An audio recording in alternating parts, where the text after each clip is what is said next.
reality of phantoms and monsters.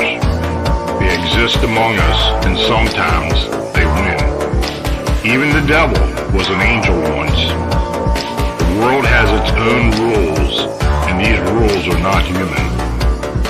Some of us seek answers to the origin and existence of cryptids and the unexplained. Join us as we venture beyond the known and accepted boundaries. Welcome to our nightmare. I think you're going to like it.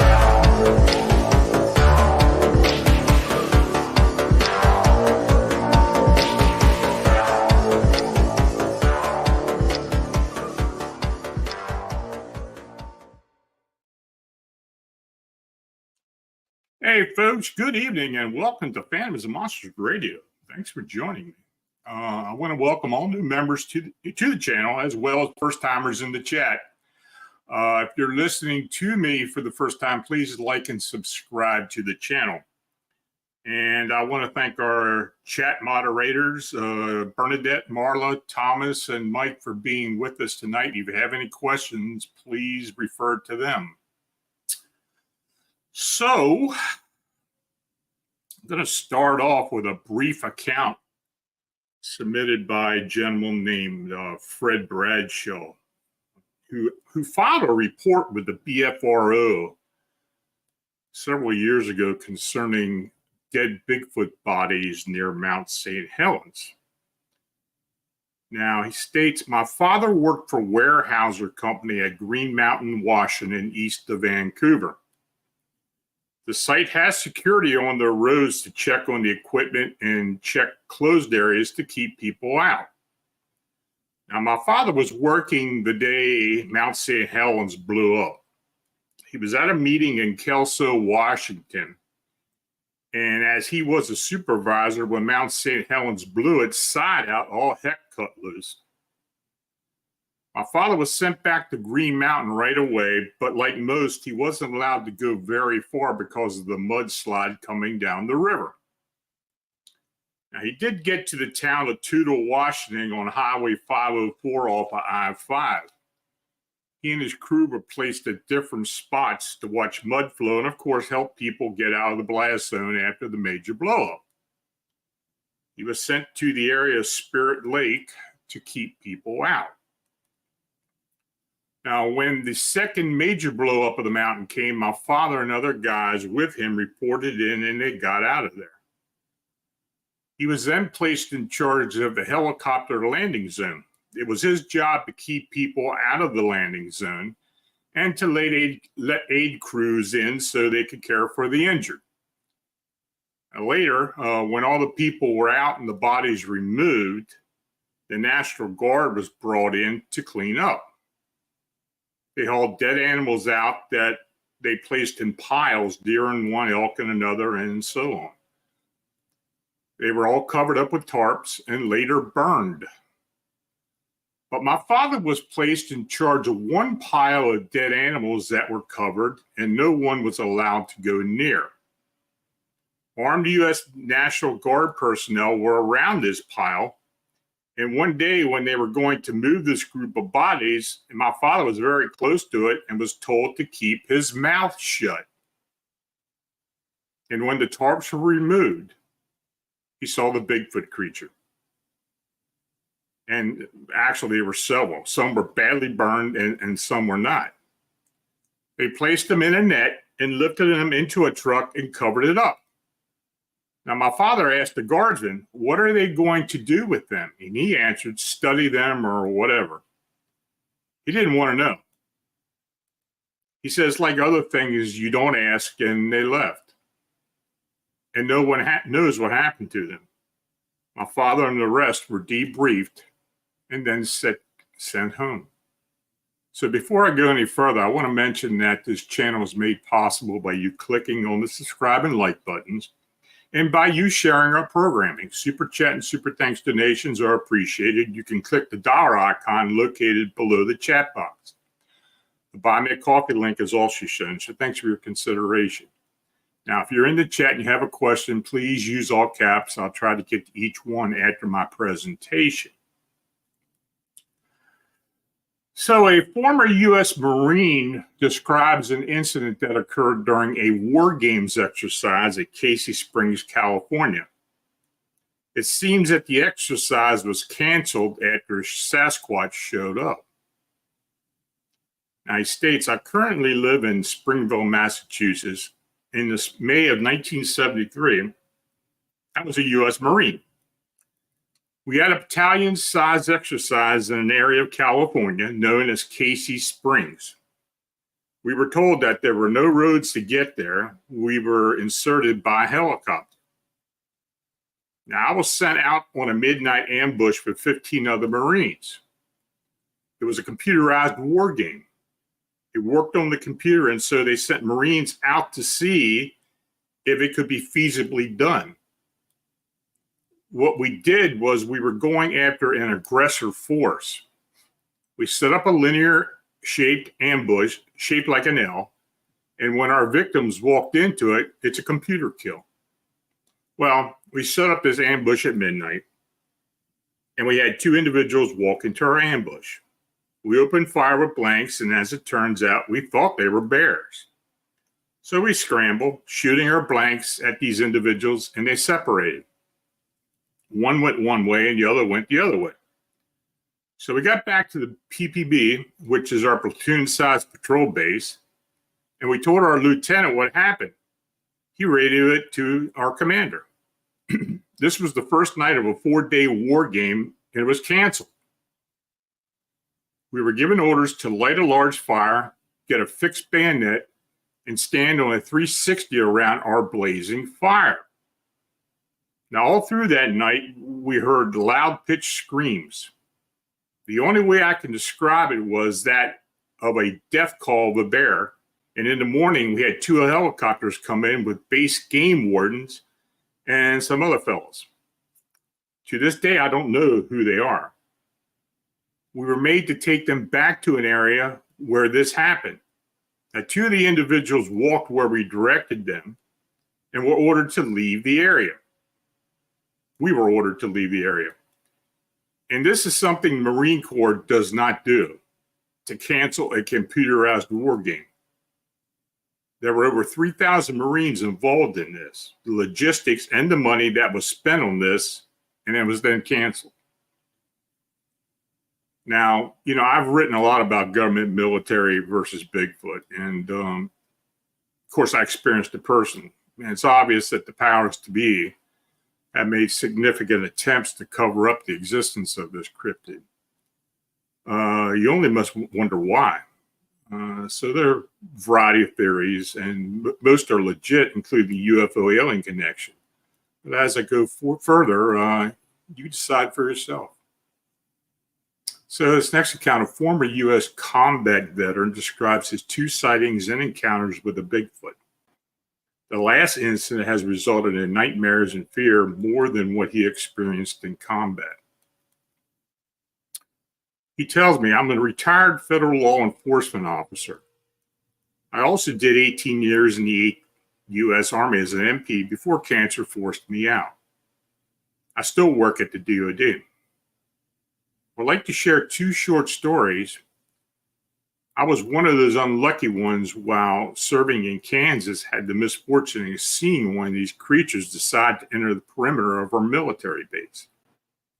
It made sounds that I can't even describe, guttural growling and bone-rattling roars and screams as it went over the 15-foot fence. We had more than one occurrence of this type of behavior at the base. We're always ordered to ignore it and never document anything about it except for the verbal report to the chain of command, but nothing more. And when I was stationed there, we had a private fresh from basic that was on duty and witnessed a display at the perimeter fence. The private freaked out and abandoned his post. The next morning, he was sent for a medical evaluation. I think the kid had a mental breakdown over what he witnessed. He never turned to her. If Uncle Sam didn't want someone saying anything, well, that was normal routine. I was 24 when this happened in 1994. What I saw was an 8 to 10 foot tall black creature with some gray around its face and on its chest. It would make those terrible noises and look straight into the CCTV cameras, then charge the fence. If nothing happened after 2 or 3 times, it would charge and go right over the fence without any effort at all. If a mobile unit appeared when it was screaming and roaring, it would throw rocks or smaller trees at the fence or sometimes go over the fence towards the vehicle. The only time I ever saw it leave without making a big show was once a helicopter buzzed the area with a spotlight and that thing hightailed it back to the trees and didn't return. The big bright light from the sky made them feel the way they make us feel. Now, the second story was in 2018 in Kansas, south of 170, about 30 miles from Lake Milford. I was working late and had about a 40-minute drive home on rural county roads, some paved and some gravel. The area has rolling limestone cliffs and lots of dense trees, pastures, and hayfields. It was about 10:30 p.m. on a winter evening, cold but no snow on the ground. I came around a curve on a 2-lane county road that had only a few feet on each side before the trees started, no ditches to mention. I saw what I thought was a tree extremely close to the left side of the road. I had time enough for the thought to enter my mind that this big, tall stump and no branches. Well, then the eyes became visible, and I thought I was going to have a heart attack. The intensity of fear and sheer terror that gripped me I've never felt before, even in combat. As I looked at those eyes, I drifted over towards it unintentionally, and as I passed, if it had reached out, it could have touched my side mirror.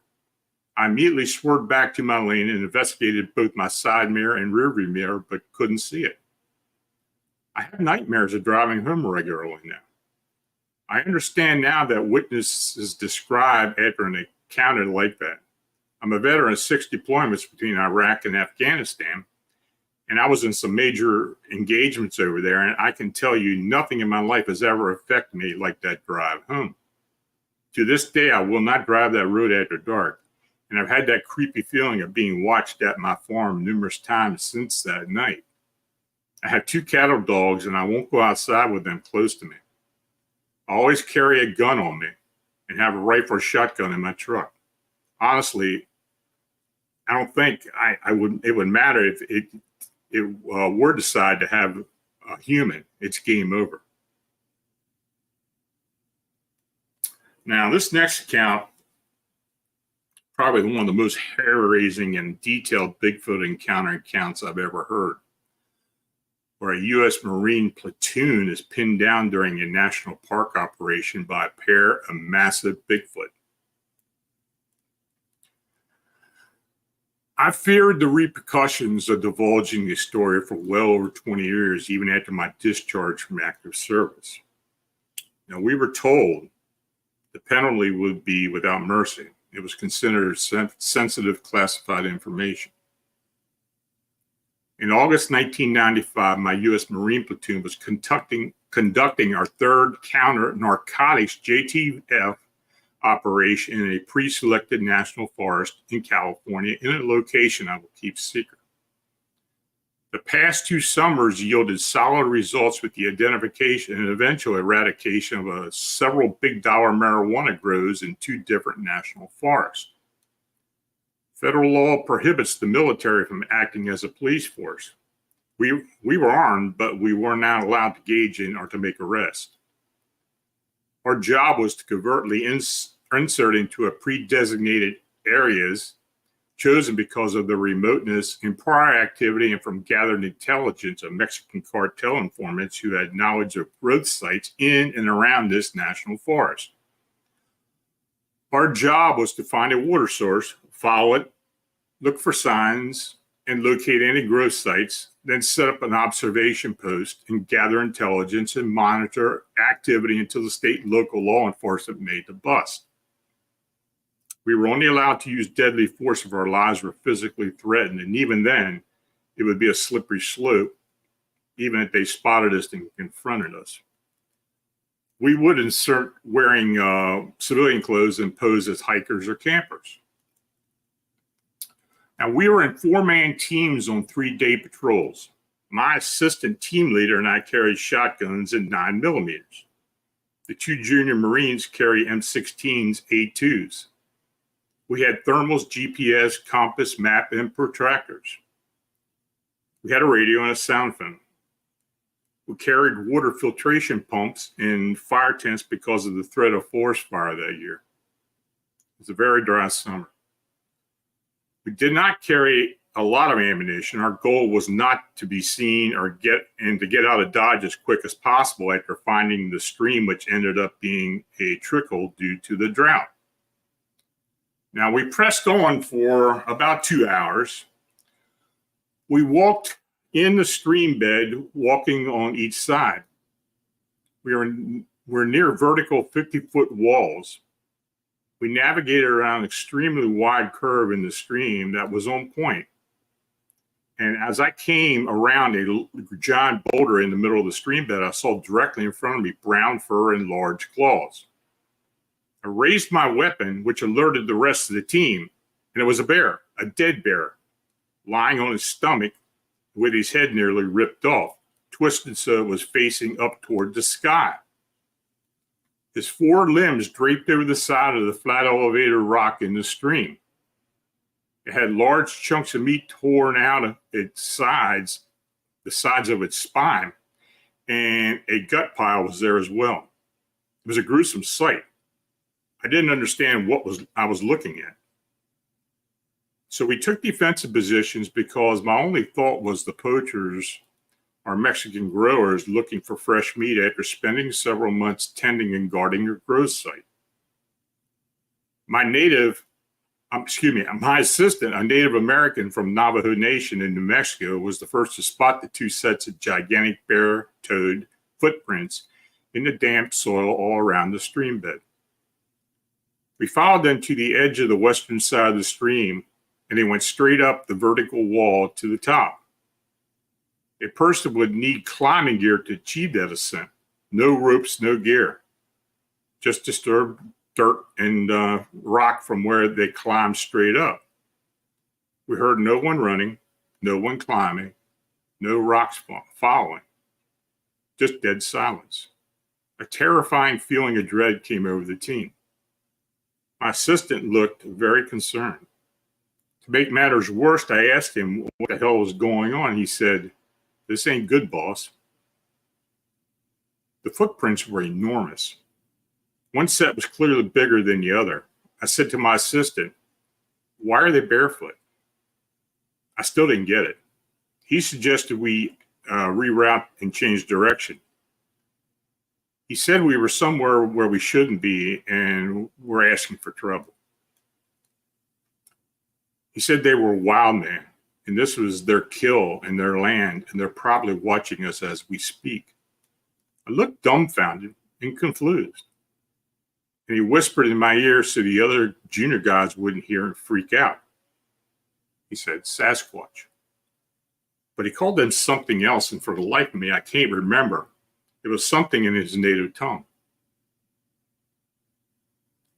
I felt like something was watching us now. Or was it my imagination? The air in the woods had changed. The woods got quiet. I heard no birds or crickets, even the mosquitoes stopped biting.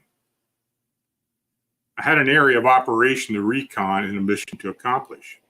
If I had radioed in that we were going to alter our route and told them why, I would have been relieved of my responsibility and embarrassed in front of the entire platoon. I said, "We're moving out. Let's pick up the pace and get to the next checkpoint before 1600 hours. So as we moved to our next checkpoint, I remember smelling the overpowering stench of rotting garbage. It was intense. It seemed to be everywhere. It was pungent to the point it almost made me sick. But then it just went away as quickly as it came. Things remained tense and uncertain.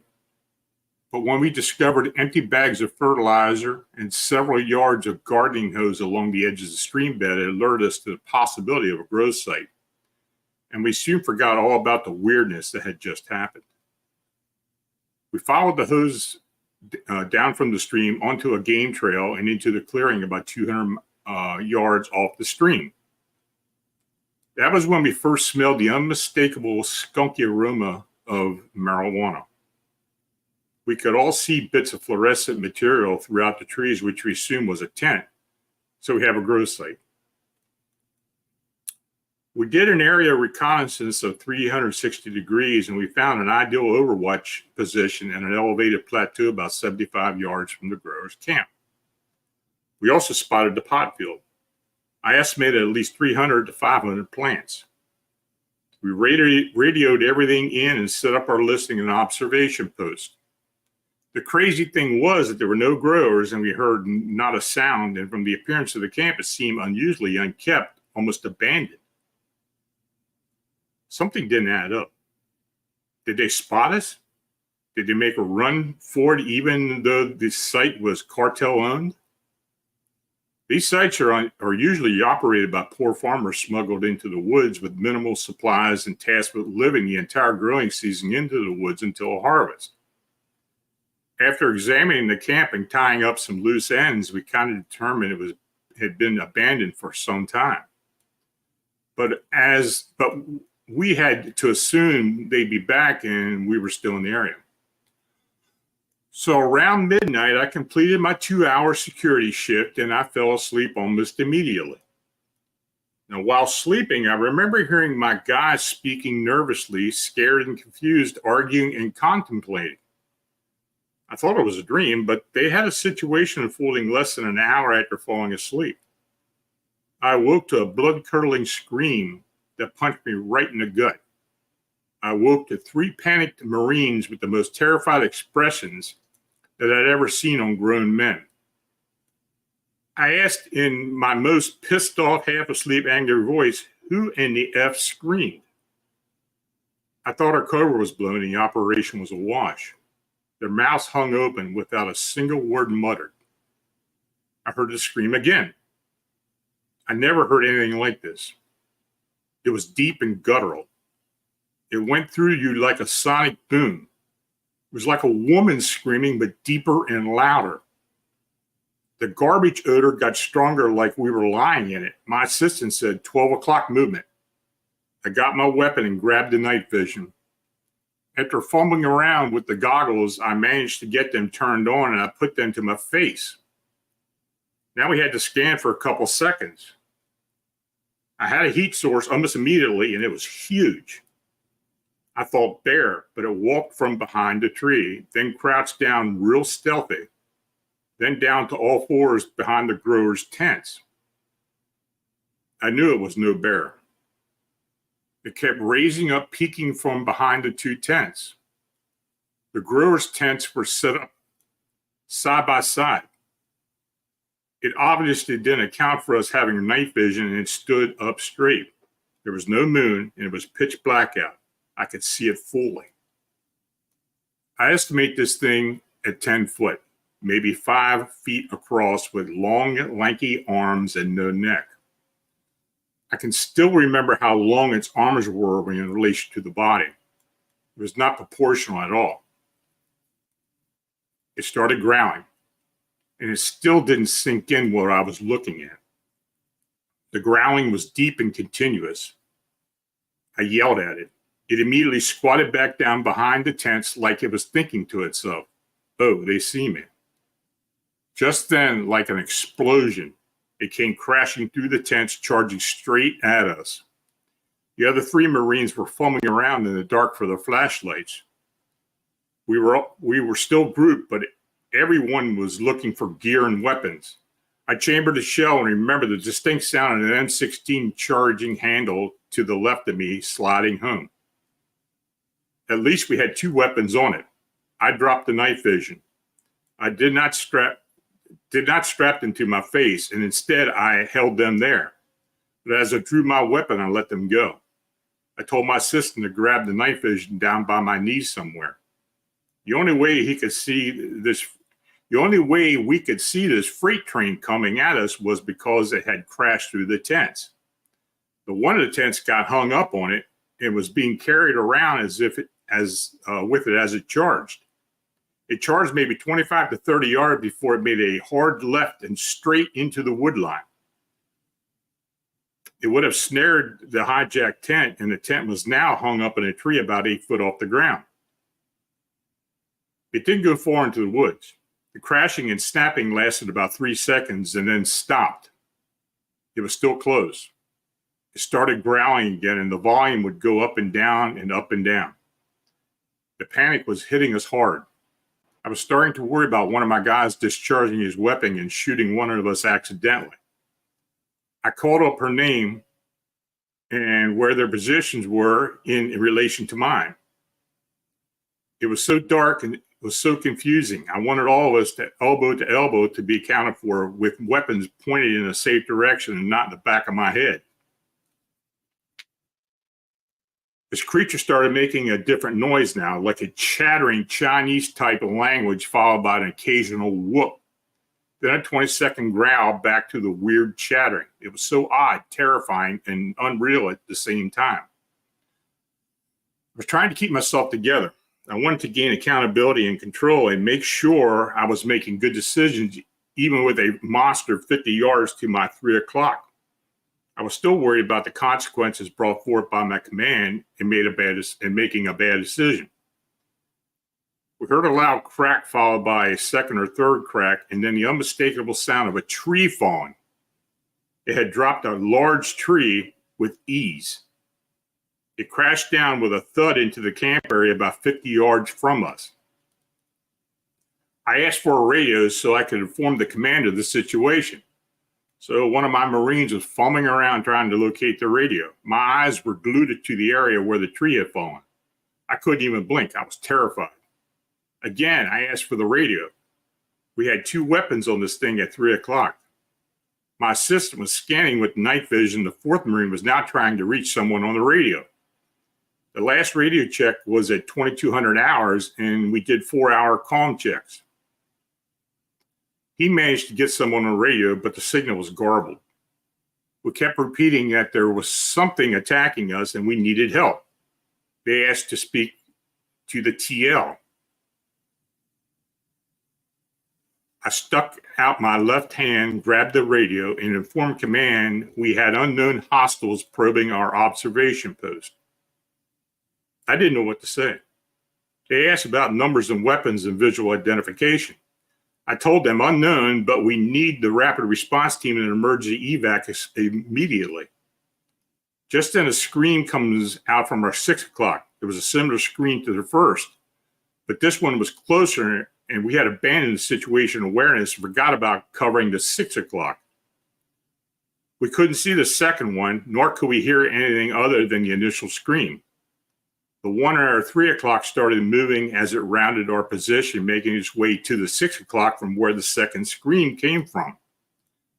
I turned on my mag light that was attached to the barrel of my shotgun and followed this thing as it ran all fours like a chimpanzee. It moved with such speed and agility and just plowed everything down on the way. For the first time I saw it.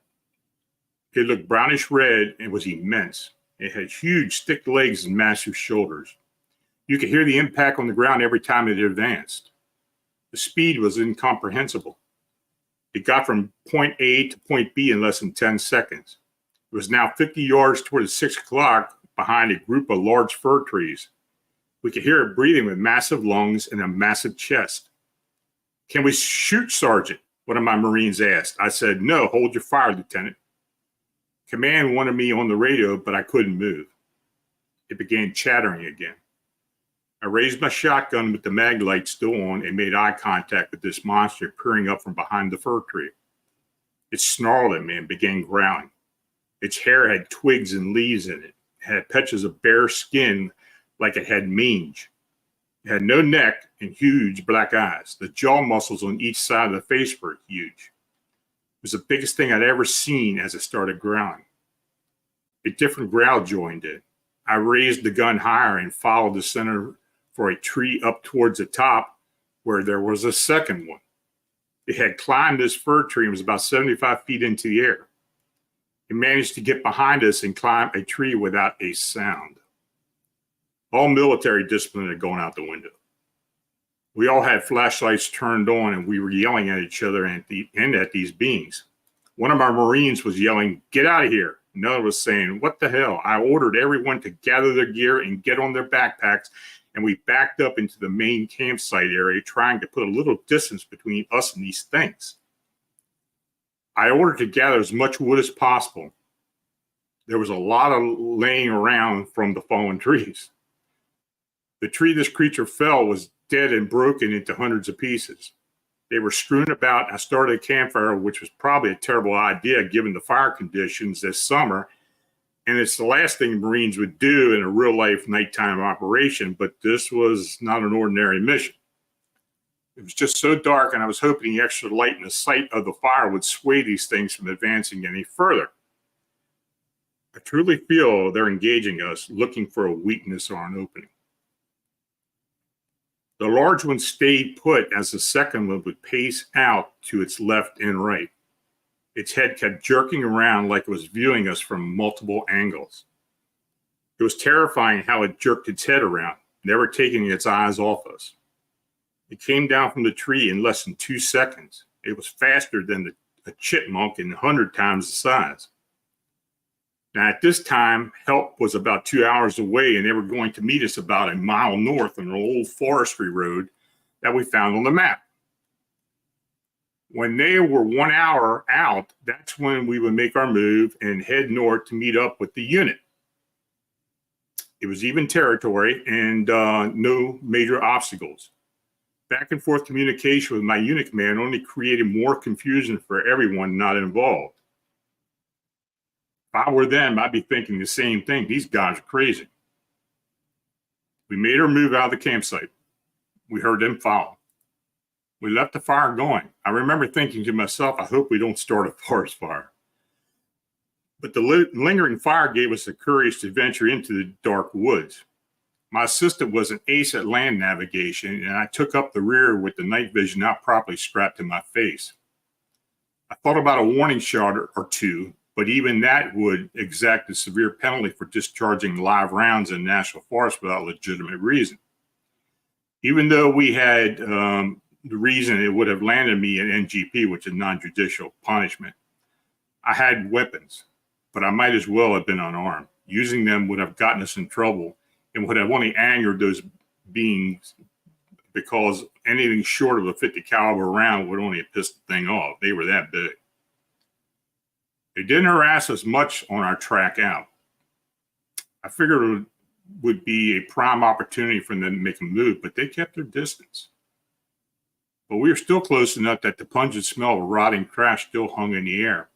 And at one point, one of them advanced out in front of our left flank and held his position as we passed.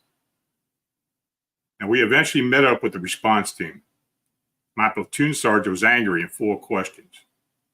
But as these beings made their presence known, he relented.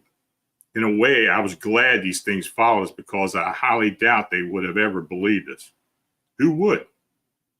They arrived in 2 SUVs and an 8-passenger van as these things screamed and broke limbs. My platoon sergeant acted unusually calm and accounted for everyone and all their equipment and weapons. He would occasionally look in their directions, but made no inquiries about what these things were. He was very calm and cool combat veteran who wanted to get good accountability for personnel and equipment. Ask questions later. The response team members set up a perimeter, and I could hear them asking amongst themselves what the hell they were looking at. Even during a Bigfoot encounter, we were professionals. It was done by the book. Several Marines kept their weapons out. They're ready round in the chamber. But I had unloaded and made safe mine along with the rest of my team. I made sure all my guys went into the van before I entered. The platoon sergeant rounded out the response team, and they began to load up into the SUVs. I finally heard the platoon sergeant ask another sergeant, "What the Sam hell's going on?" We drove out into the blackest, darkest night I'd ever seen. Then suddenly a huge rock smashed through the front windshield of the lead SUV. The driver cut the wheel hard left, and he ended up rolling over down on a small hill. The vehicle ended up on its side again. Every Marine present exited the vehicles and set up a defensive perimeter around the downed SUV. One Marine received a broken collarbone and a minor concussion. Now things got real. Now, at this point, the sheriff and forestry departments were en route to our location. National Guard Blackhawks were on standby for the entire month of operations, and they dispatched one chopper to provide aerial security. We were to remain in place, maintain 100 security, and wait for daylight. So by 7 a.m., the cavalry had arrived, and we were finally on our way out of the forest. Now, I've never talked about this incident, even amongst us. The terrified look on some of these guys' faces still burned in my memory. The sounds and smells I experienced that night, along with the terrifying looks of these beings, will be with me until the day I die. I think you'll agree that's pretty intense encounter report.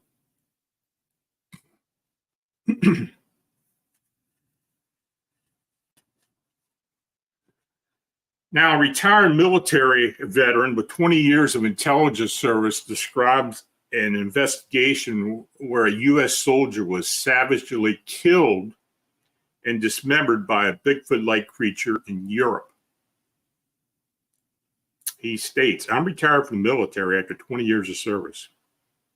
I've worked on the job gathering intelligence and analyzing reports, track people, etc.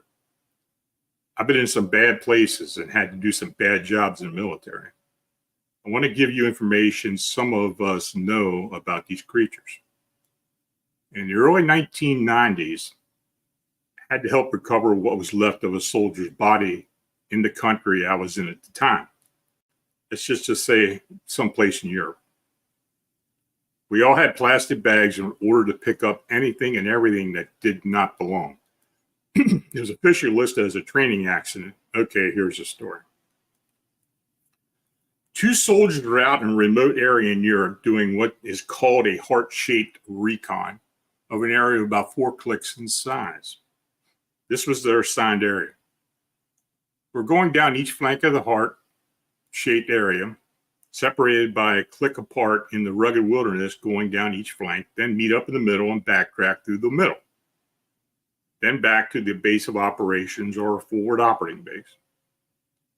When the soldiers were within about 50 meters of each other, one soldier heard a scream and saw a very large creature reach out, a large, hairy, long arm, grab the other soldier, pick him up by his legs and feet, and swing the soldier from his legs. It was like you swing a large baseball bat head first against the side of a large tree, busting his head like an egg yolk. The creature then started screaming and roaring while dismembering the dead soldier. The eyewitness was in shock, so traumatized they left everything and ran back to the base of operations. All training was shut down and all units were put on alert immediately. During that time, we were all armed, not told what happened and why all the soldiers were given plastic bags and told to be within arm's reach of each other and to pick up anything that didn't belong to the soldier that was murdered. I had almost 20 years of service already at the time, very experienced. Now, while everyone was completing their mission, the 3 letter groups came in and set up a tent. You know, the men in black suits. You sign papers that state you won't talk or you'll lose everything. Your reputation, career, retirement, threatening prison time, etc. Those kinds of threats and cover-ups. Everyone respected the man that was murdered by this thing. We had many combat operations. Very few know about this. I'm sick and tired of the lies. You want answers? You can't do much when you're in the military. A military friend introduced me to a guy who asked me if I could try to collect evidence of the creature in Ohio back in the mid-1990s when I was back in the country. I already wanted answers, so I said, sure, not knowing what I was getting myself into. I did find and collect evidence, hair, skin, etc. The witnesses I interviewed were scared to death by what they experienced. The evidence was supposedly sent to Ohio State University, including video, audio, you name it. All the evidence conveniently disappeared. It's interesting to note that the DoD government tagged vehicles followed me in the remote areas. It's all a big cover-up. They know exactly what's going on. The bodies, they already had that long ago. In my job, we're all briefed on these things at the time. I know a lot more, but it's hard to write and talk about. Eyes and ears everywhere. I'm just someone that cares about my country and is sick of seeing people discredited to shut them up. Check out Lee County, Kentucky, and Owsley County, Kentucky. There were 2 people murdered by these things. It just so happens that one was a military vet. I think it was 2016. The man had the footage of his own murder. Someone I know was law enforcement for Lee County. It's funny how the FBI showed up before he could even pick up the phone to call them. Black Ops comes in. Teams kill them and fly the bodies out. You get the drift. There were plenty of witnesses, including law enforcement, and of course, they were threatened. The guy I was referring to suddenly retired after that. Take care. Let me know what you think about this, and please do watch your back. You need to be careful. Well, that isn't the first time I've heard that. This next account, a classified military operation occurs in Alaska in which a platoon is assigned to task of tracking and killing a particular Bigfoot. The witness came forward after many years of silence. Now, the names in the following account are changed to avoid criminal prosecution. Now, both I and the man who told me the incidents are holders of now inactive top secret clearances issued by DONCAP, which is Department of Navy Central Adjudication Facility. I don't know if the details of the incident are still classified. This is why I've changed the names. I apologize in advance for the cryptic nature of the story. However, I have known this man, and I'll call him Jim, and served in combat with him for many years. I have and will stake my life on his integrity. People have been misled to believe that these animals, so it's okay to kill them. Some time ago, Jim was sent on temporary additional duty to a unit in Alaska. Now, most of the time there, it was spent at the location sitting around and passing scuttlebutt rumors about the nature of their purpose there. The official title was simply Security Force Training, was conducted on target acquisition of field navigation, and winter survival alert drills were called almost daily. Jim and his platoon responded to the alert as always. Only this time, the truck that had boarded started pulling out. He said they rode about 15 to 20 minutes to get out there in the middle of a huge valley, at which point they were told to follow an officer and a civilian guide. He and the others walked quickly at first for about a mile, then they were told to be quiet. They're also told to check their weapons, standard M16s, A4s, and one guy had an M40 and a 7.62 by 51 millimeter bolt action rifle. They were told they were there to kill an animal that was a threat to the compound and local residents. Jim told me that he had been on edge until that point because he didn't know what they were up against, but that the hunt for a bear or something was a relief. They spread out in a skirmish line and moved forward slowly and quietly with the guide about 20 yards in front of them. They had advanced that way about 150 yards when the guide stopped. They were just inside a tree line on the edge of the large meadow. As the line got to the guide, Jim said he saw what looked like a dark brown bear about another 50 yards into the meadow. The officer pointed to the bear and indicated that was the target. At that point, he and the others cycled the bolts on the rifles and took aim. That's when the bear stood up, and it wasn't a bear. He said it was about 6 foot tall with wide, flat shoulders, not the sloping shoulders of a bear, and the legs were too long to be a bear. Its head was humped and had long arms. It turned its head and looked at them. No one fired a shot. The thing grabbed something off the ground and started running away. That's when we saw the second one, smaller. In his words, maybe 4 to 5 foot tall, following the big one. They were quick too. The officer in charge hollered, "Shoot," and we opened fire. The first to go down was the smaller one. The big one stopped while still under fire and went back to the small one, dropped to its knee, and let out what I describe as a cry of a mother over a dying child. I saw the hair on its arm stand up when he said, "I kid you not." The rest of the story was told to me with the head down, unable to look me in the eye. We stopped firing when the mother cried out, but the officer ordered us to kill it, so we resumed fire. The mother refused to leave the downed child and took what he said was around 90 to 100 more rounds, and then she finally went down. No one moved forward, but they stopped firing and reloaded. He said, "We held our position for, I don't know, maybe 10 or more minutes. That's when the officer started to walk towards it. The guy told him to stay there, wait, and give us some time to make sure it was dead." About an hour passed with no one talking.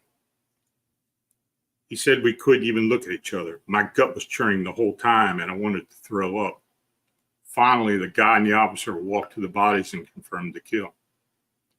The rest of the platoon were not allowed to view the bodies, but were ordered back to the truck.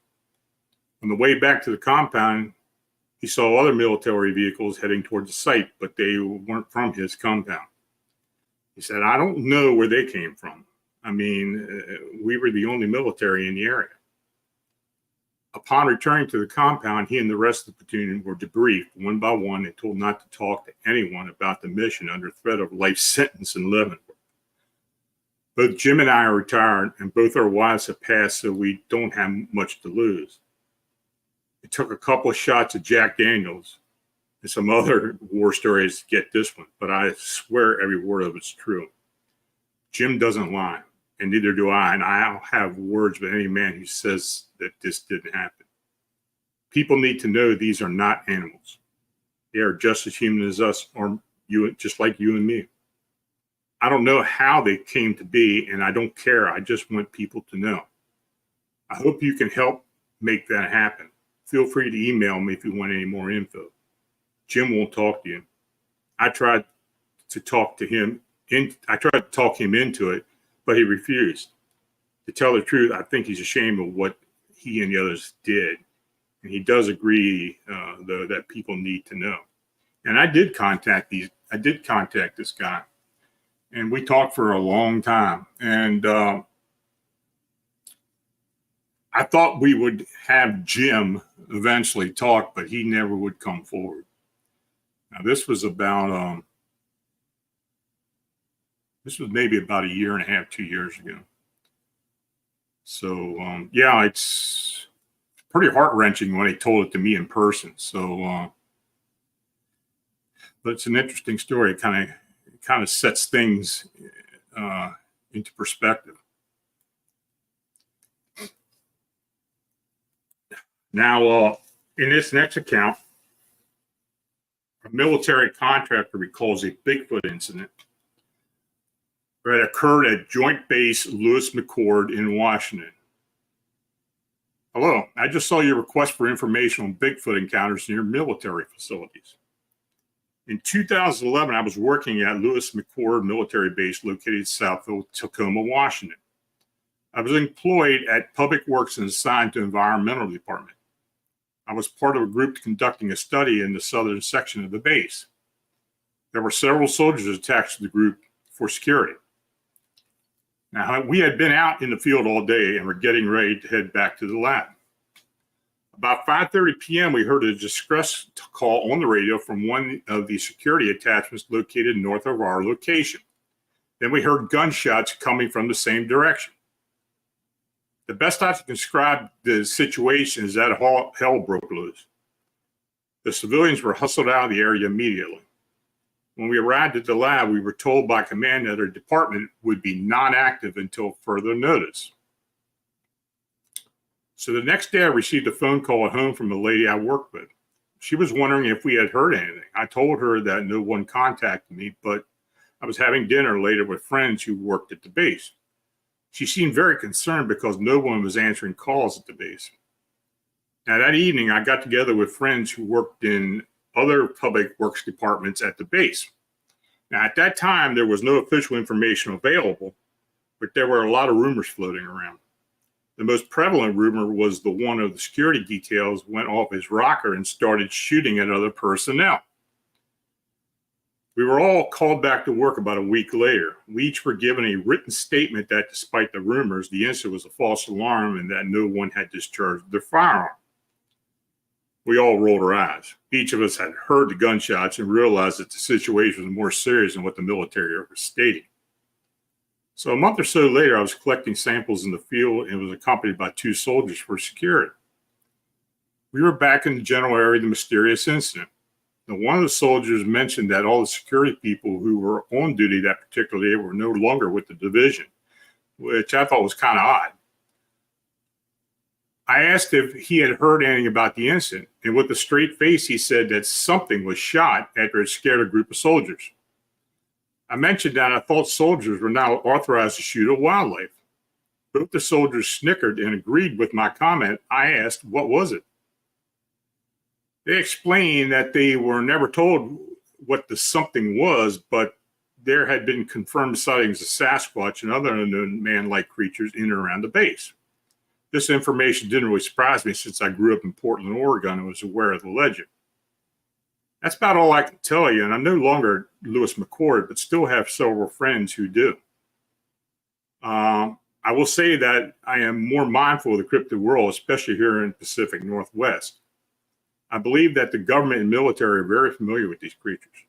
The sudden security boost during the incident, and then the fact that the biological and medical departments on the base were put on hiatus, leads me to believe that the military is in possession of one of these creatures. I have no confirmation in this, but my gut feeling indicates that this is what happens. Now, I know that military personnel are normally discouraged from disclosing similar incidents. There have been a good number of odd encounters reported in Vietnam, Iraq, and Afghanistan.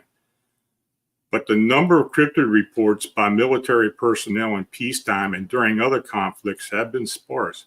Though Lewis McCord, and I've written about Lewis McCord a lot on the blog, has had its share of reported Bigfoot incidents.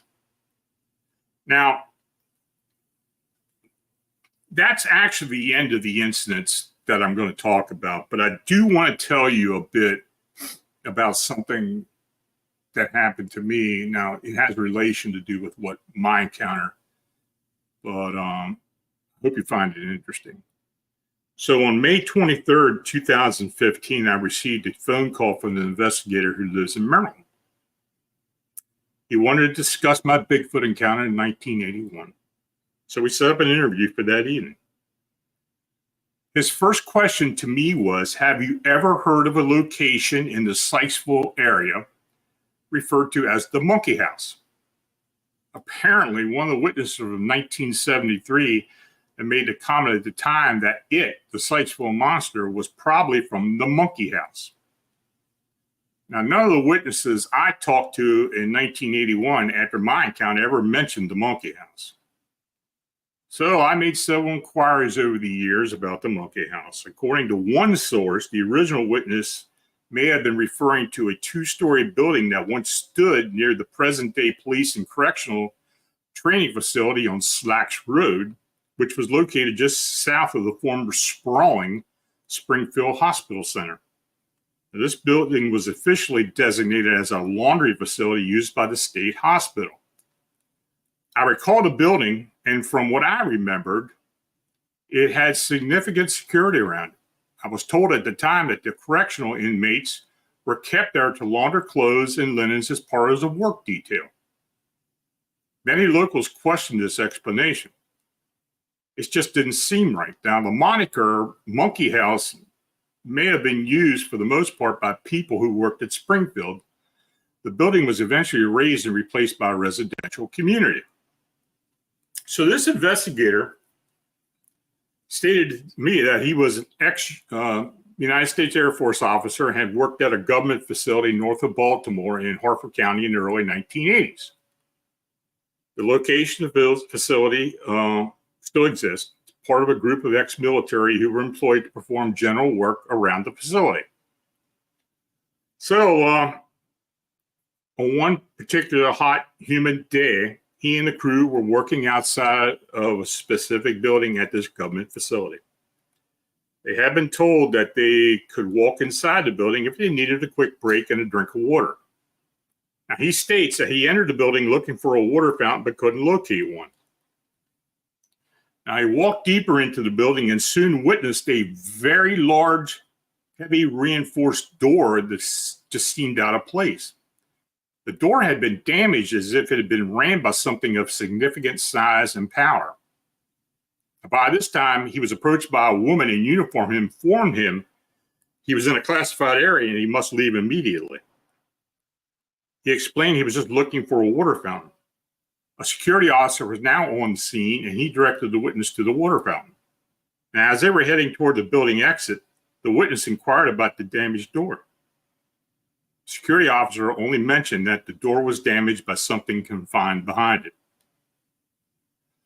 So after several years of scrutiny and questions, the investigator believes that the building was used for research and contained unknown bipedal beings that had somehow escaped between 1979 and 1984. He had received information that 20 to 34 individuals of both sexes had been in the building at some period. He also mentioned that this period there had been many Bigfoot sightings at Rock State Park and Gunpowder Falls State Park, which are located near the facility. Now, I will tell you, we are involved with a sighting of either a Bigfoot or a cryptid canine at Rock State Park currently. And we have, and other investigators in Maryland have been looking into that area for many, many years. Now, I've been aware of the Bigfoot sightings at these locations over the years, but I don't know if these sightings are related to the escapes. Of course, this information is completely anecdotal and based on one witness account. So let's be hypothetical for a second. Is it possible that the being I witnessed here, Sykesville, Maryland in 1981 was possibly an escaped experiment? Now, there were facilities in the Sykesville area known to some as the Monkey House. Was there another incident or series of incidents at other facilities in Maryland during the same period? I've talked to several people who are aware of or part of various government biological experiments. One facility that continues to come up in the conversation is the Edgewood Arsenal in Harford County, Maryland, the same facility mentioned by the investigator. Now, a 1994 documentary titled Bad Trip to Edgewood can be viewed on YouTube, and start by showing clips of animals being cruelly tested at Edgewood Laboratory, with the voiceover stating that animals are always tested before humans. The clips are highly disturbing, but then the documentary states that such experiments were not confined to animals. Well, you know, the medical research volunteer program was conducted in the facility between 1948 and 1975. And the aims of this experience was to analyze the impact of chemical warfare agents on military personnel to test the likes of vaccines, pharmaceuticals, and protective clothing. It's now known that 7,000 soldiers and 1,000 civilians were used as guinea pigs, half of which were tested with so-called psychodrugs or psychochemicals and mind-altering drugs. The medical volunteers were never told what the chemicals were, and when they asked what drugs, they were told not to ask questions. But what is the actual extent of experimentation taking place at Edgewood and other facilities throughout the country? The location at Edgewood was later designated as U.S. Army Medical Research Institute of Chemical Defense at the Edgewood Area Aberdeen Proving Grounds in Maryland. It's also known as U.S. Army Research Development and Engineering Command, Edgewood Chemical Biological Center. Now, I know many of you have heard the story, and it's been speculated that Soviet dictator Joseph Stalin ordered the creation of an ultra hominid warriors by crossing humans with apes, according to secret documents uncovered in 2005. Now, in the mid-1920s, the USSR top animal breeding scientist Ilya Ianov was ordered to turn his skills from horse and animal work to the quest of creating a super warrior. According to Moscow newspapers, Stalin told the scientist, "I want a new invincible human being insensitive to pain, resistant and indifferent about the quality of food they eat." The project failed because the technology just wasn't available. Now, is it possible that the United States government embarked on a project remotely paralleling the Soviets? Again, that investigator I interviewed stated the buildings were used to research and contain unknown bipedal beings that had somehow escaped between 1979 and 1984. He had received information that 20 to 34 individuals of both sexes had been in the building at some time. He also mentioned that during this period of time, there had been many Bigfoot sightings at Rock State Park and Gunpowder Falls State Park, which are located near the government facility. Now, I will state now that this investigator wasn't once employed by Air Force Office of Special Investigations and continued as a private investigator after retiring from the military. As to his other resources, he didn't disclose them to me. Now, there have been many hairy hominid sightings in Harford and Baltimore counties, Maryland, north into Pennsylvania, west of the Susquehanna River over the past 40 years, even before that. Not unlike my sighting near Sykesville, most of the descriptions were of human-like faces. In fact, many of the East Coast hairy hominids share that distinction, as opposed to descriptions of ape-like features further west. This all begs for another familiar question. Why haven't any of these beings ever been caught or found dead? If bioengineering is part of the development of these beings, who's to say that reverse-engineered extraterrestrial technology has never been incorporated in the foundation of this or any other life form? Could certain technology give these beings the ability to cloak or be multiverse travelers? Who is to say that the other unknown beings and or bipedal cryptids can't possess similar traits? This may be a big drop into the rabbit hole, but I will never discount man's willingness to venture even closer to the Creator. But my question is, how far would they go? So, folks, if you have questions, please put them in the chat, and I'll try to answer them the best I can. And I want to thank Audacious Amber for the donation, Win Nice, Nisi for the donation, and Moondogs as well. Thank you very much. Much appreciated.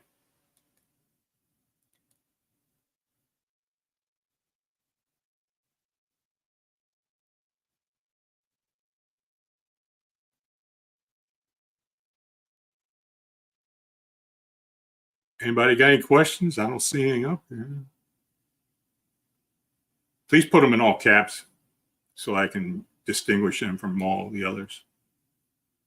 I know it went a little long, but I know some of you all had to go, but I appreciate you all sticking around. Yeah, some of that was pretty brutal, I'll admit. I guess maybe I should have said something before I started reading, but you know, you all know me. Cansquatch asked, have you heard of military medical testing soldiers who had encounters running blood tests for exposure to toxins? Kind of offhand, I have. Nothing I can be specific about. You know, ever since I've had my encounter, I've heard a lot of things. I've talked to a lot of people over the years. Who knows what the government does, quite frankly. But they do know. They do know. There's no ifs, ands, or buts about that. They do know. Now, as far as medical testing soldiers who've had encounters, I imagine they do get tested to some degree, but I really don't know what they do. It's a great question, though.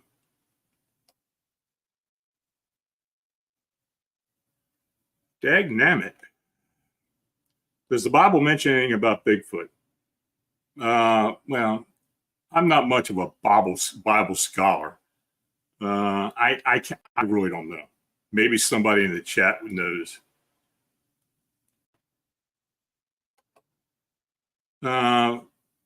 Jan's Roost, is Bigfoot alien or interdimensional? Well, I believe it's interdimensional for the most part. I think there are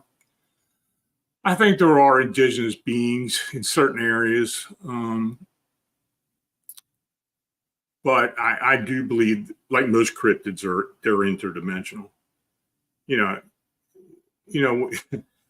Quite frankly, that's why I don't go to a lot of conferences, especially Bigfoot conferences, because first of all, I don't want to get in an argument with somebody. And anytime my encounter comes up, they can't believe that I state that I believe that these are interdimensional beings because I had the encounter. Well, I don't know what their rational or what their thoughts are on that, would make them come to the conclusion. But yeah, that creature I saw was flesh and blood. But most of the sightings are of flesh and blood beings, but we just don't have evidence that they're around. There's no bodies, no real physical evidence other than footprints and maybe some hair samples, which we still haven't gotten any tangible evidence of them being Bigfoot, let alone being part of our Earth, part of our Earth plane, or being indigenous beings. But I've heard way too many stories over the years to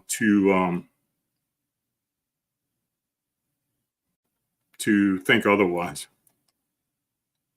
Who's the investigator for rocks? Well, Amber, you and I have talked about this. I mean, this is the guys who I'm working with, and you've talked to them.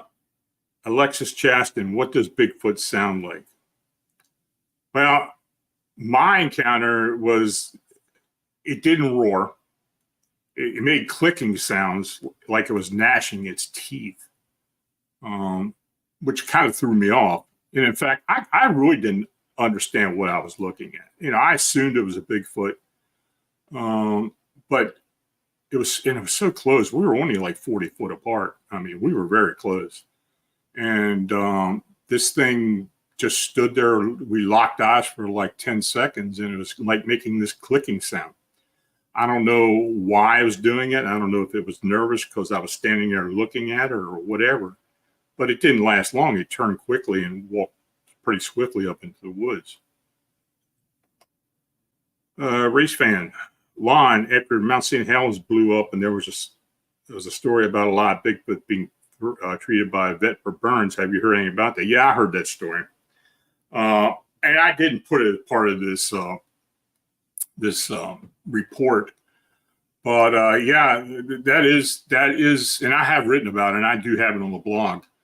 That did happen, and in fact, they were talking. This guy mentioned that this thing literally was injured, but walked into a tent to be treated. So, and that's not the only story. There are lots of stories about what happened around Mount St. Helens.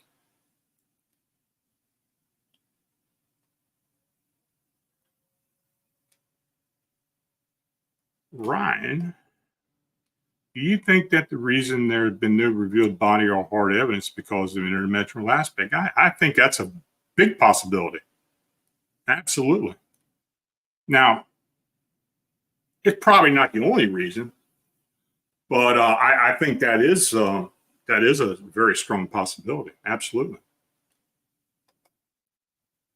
Beautiful. Do you think it's possible that the Dyatlov Pass incident was a Yeti attack that was covered up by Russian government? Yeah, I have read several books about that incident, and even though there's some evidence that a being was seen around there, I don't know. It's such a strangest incident, but I'm quite sure, just because of the way the Soviets were and the Russians still are, that a lot of it was covered up. And when they were disclosing information, that it just, the real reason behind it was just never given out. But I think it's a possibility, though. Ryan, do you think Bigfoot could be ghosts of hominids from the past? Could be. Yeah, absolutely. Time slips or some type of deviation of time. There have been other animals that have shown up that were prehistoric, or others that people have seen that very well could have been something, because a lot of times the witnesses state that they just materialize and then vanish. Who knows? But I wouldn't discount any of that. Paul Smith, where can we hear about your encounter, Lon? Is there a certain episode? Yeah, it's on the. If you go through my episodes on the channel, it's in there. I did talk about it. I forgot what the title of it was. If you send me an email, I'll send you the URL.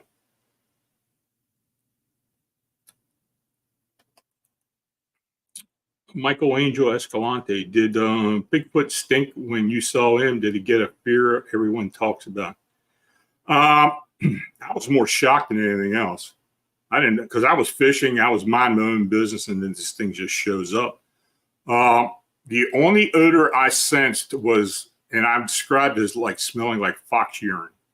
And I'm familiar with fox urine because I used to put it on my boots when I used to go deer hunting to kind of mask the human scent. That's kind of what it reminded me of.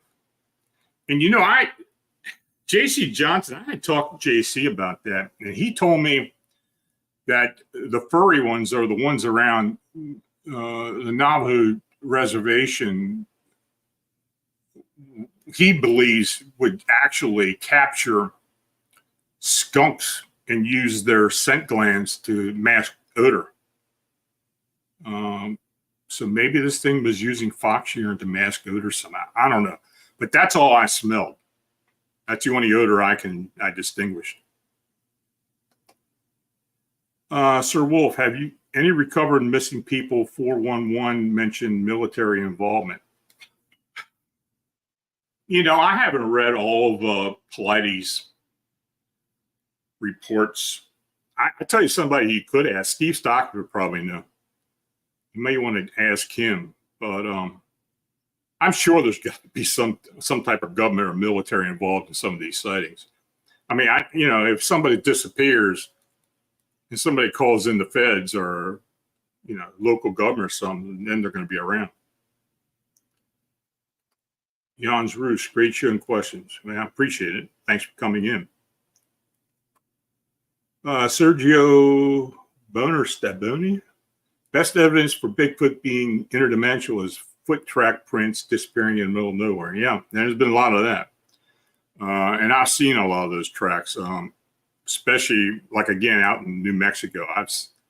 There have been track lines that just suddenly disappear, like things sprouted wings and took off. I think, as JC later told me, he thought those things had the ability to move in and out of dimensions. So.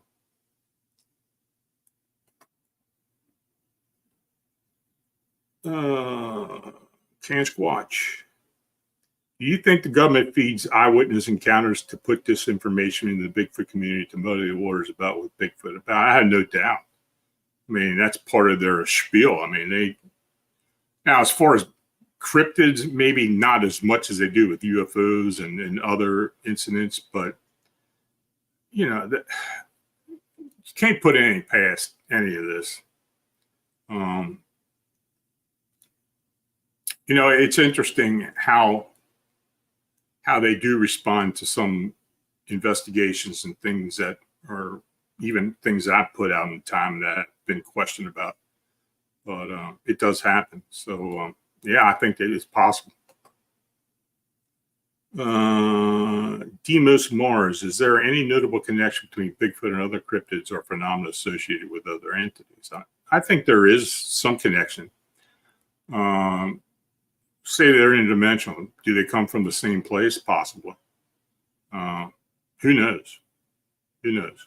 But I think it's possible. I think there's a very fine line in the paranormal, and I think cryptids and other aspects of paranormal and supernatural are very much related.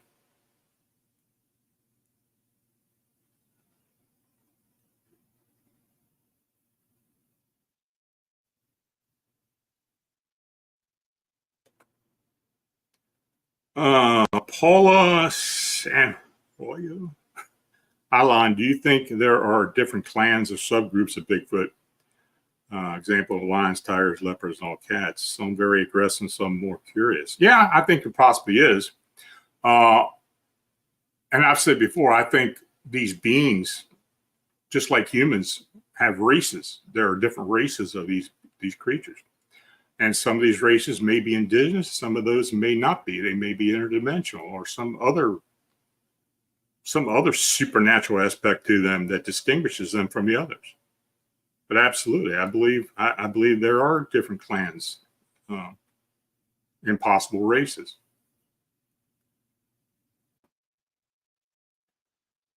Well, thanks, folks. I want to for coming in tonight, and each and all of you for watching and chatting. And if you donate, it's truly appreciated. Support what makes it all as possible. Please like, subscribe, and share. And if you have recommendations for other shows, please contact me and let me know what you want to see, and we'll see if we can dig something out of the archive and put it up for you.